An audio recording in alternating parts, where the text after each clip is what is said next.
여러분 안녕하세요. 강천하지입니다. 이제 앞으로 그냥 2장이라고 할게요. 강천하지가 너무 기네요. 2장 좀 친근하잖아요. 자, 오늘 내가 한번 얘기하고 싶은 건 서울 자가에 대기업 다니는 김 부장 이야기. 제목도 길어서. 이 김 부장 이야기의 김 부장을 보면서 여러분 좀 어떠셨어요? 어떻게 보면 좀 짠하기도 하고, 그리고 임원 되기 위해서 그 발버둥 치는 모습에서 좀 애잔하기도 하고. 근데 여러분 그건 잘못 생각하시는 거예요. 그 서울의 대기업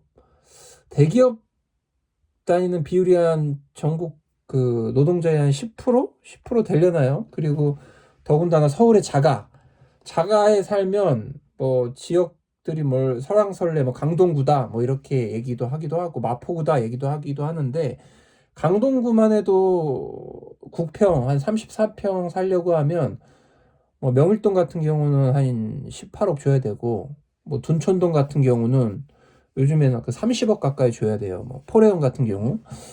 그래서 뭐 그 정도까지는 아니겠지만 적어도 한 그래도 15억에서 16억 정도의 자가를 가지고 있는 정도는 되지 않겠나라고 생각합니다. 그리고 대기업 정도의 막 통신사인 것 같은데 뭐 KT나 SKT를 모티브로 얘기를 한 것 같기도 하고, 그 정도 회사에 부장 정도 되면 급여만 해도 아마 1억 1, 2천? 2, 3천은 넘을 거예요. 2, 3천은 넘고, 연차 있죠. 그분들 연차가 뭐 1년에 한 20일에서 25일 나오는데, 연차 수당 있잖아요. 나중에 기본 휴가 빼고 연차 수당, 그 연차를 안 쓰면 유급 휴가죠. 육아. 그걸 안 쓰면 하루에 한 40만 원에서 50만 원 될 겁니다. 그러면 정말 짬찬 부장의 경우 50만 원이라고 치면 20일을 그냥 온전히 안 썼다. 그럼 1,000만 원이에요. 1,000만 원. 성과급 받고 또 연차 수당으로 1,000만 원을 받는다는 거예요. 그래서 그 드라마에서 어떻게 보면 좀 되게 찌질하게 나오다 뿐이지, 직장인은 굉장히 성공한 케이스입니다. 그리고 돈도 많이 받고, 그리고 아들도 외아들이더만. 그러니까 돈 들어갈 데가 어디 있겠어요. 굉장히 그 서울의 집도 자기 집도 마련했고, 물론 이제 그 배우자가 사긴 했지만, 그러니까 여자 말을 들어야 돼요. 남자 말대로 하면 남자들은 대부분 다 뭐 시골 살고 싶다, 나 자연이 좋다 해서 막 그 경기도 쪽이 아니면 강원도 쪽, 아니죠, 강원도는 직장 때문에 안 되니까 경기도 쪽에서 이제 공기 좋은 데서 이제 직장 다닌다고 하는데, 여자들은 알거든요. 왜냐하면 자식의 교육 문제가 달렸기 때문에 어디가 학교가 좋고 어디가 내신 받기가 좋고 또 학원가가 잘 형성돼 있다 이런 걸 알기 때문에, 아마 거기서도 이제 그 누구야 그 명세빈이 집을 샀잖아요. 집을 산 걸 이제 그 누구야 걔 하여튼 그 남자 배우가 되게 나중에 마치 자기가 집 산 것처럼 그러지만, 뭐 여자 말을 들어야지만 됩니다. 막 얘기로 딴 얘기로 샜는데, 우리가 김 부장을 애잔하게 볼 때가 아니다. 진짜 김 부장 정도의 월급과 그리고 서울 자가 정도의 집을 가지려면 어떻게 보면 김 부장은 선택받은 자다. 이렇게 생각을 하시면 될 것 같아요. 그래서 전혀 불쌍해할 필요가 없다. 물론 이제 나중에 상가로 사기를 당하긴 하지만, 대기업 부장이고 서울 자가 정도 다니면, 그리고 자식도 하나잖아요. 그럼 자식 독립시키면 어느 정도 노후 생활은 걱정할 필요 없다라는 생각입니다. 그래서 걱정은 우리의 걱정만 하면 된다. 우리가 김 부장만큼 과연 될 수 있을까?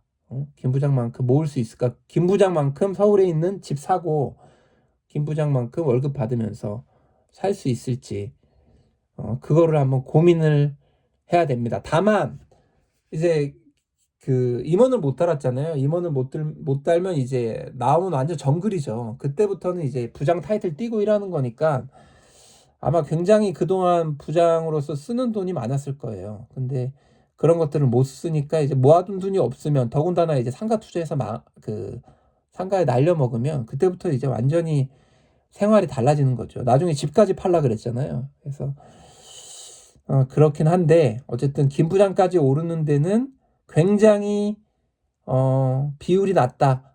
그래서 그것만 해도 굉장히 성공한 길이다. 우리는 김 부장을 불쌍하게 볼 필요가 없고, 우리 스스로 김 부장을 뛰어넘는 뭔가 파이프라인을 직장 다닐 때부터 김 부장처럼 나와서 사기당하지 말고 직장 다닐 때부터 만들어야 된다라는 생각입니다. 그리고 이 작가가 송희구 작가인데 자산이 200억대인가 봐요. 이 작가도 보니까 그 직장 생활 오래 하다가 이제 그 아버지 친구가 땅으로 돈 버는 거 보고 이제 땅 투자해서 그 매입한 땅으로 이제 돈을 좀 벌었나 본데 이분은 이제 월급 90%를 저축했다 그러더라고. 대단합니다. 그리고 부업까지 했대요.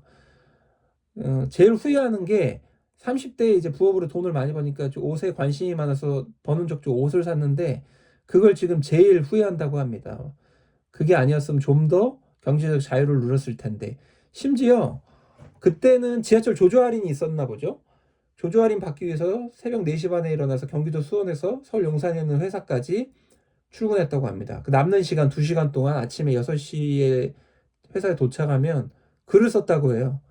그래서 아마 이 그 서울 자가의 대기업 다닌 김 부장 이야기도 아마 이때의 작품들이 노력한 것들이 이제 빛을 보지 않았나. 그리고 이분 얘기하는 게 뭐냐면 이제 파이어족을 꿈꾸는 직장인들 많잖아요. 절대 그러지 말라고 합니다. 그 직장은 커리어 관련된 뿐만 아니냐 투자 종잣돈 마련, 현금 흐름 확보 차원에서 매우 중요하다고 하면서 이분도 이제 소설 집필 작업만 아니면 내가 부동산 투자 유튜브 활동만 했다면 직장 생활 계속 했을 거라고 하네요. 대부분의 사람들이 뚜렷한 목적 없이 투자를 위해 직장을 쉰다. 전업 유튜버가 되려고 회사를 그만둔다라는 말은 대부분 허황된 말이다. 내가 직장 다닐 때부터 재테크해서 돈을 모으자. 저도 이 부분의 말에는 적극적으로 공감합니다. 우리가 일단은 지속적인 소득이 없으면 어떤 걸 시작해도 불안합니다. 그리고 막상 직장 다니면 또 내가 유튜버를 한다. 집중하기 쉽지 않거든요. 직장 다닐 때 자격증 준비하고 직장 다닐 때 유튜브하고 내 마음이 여유가 있을 때 현금으로 어느 정도 현금 흐름이 있을 때 마음이 편안할 때 어떤 일을 해도 잘 되는 법이니까 웬만하면 직장을 그만두지 말자. 직장만큼 이상의 수입이 들어올 때까지는 직장을 끝까지 다니자라는 게 제 생각입니다. 네, 다음에 또 뵙겠습니다. 안녕.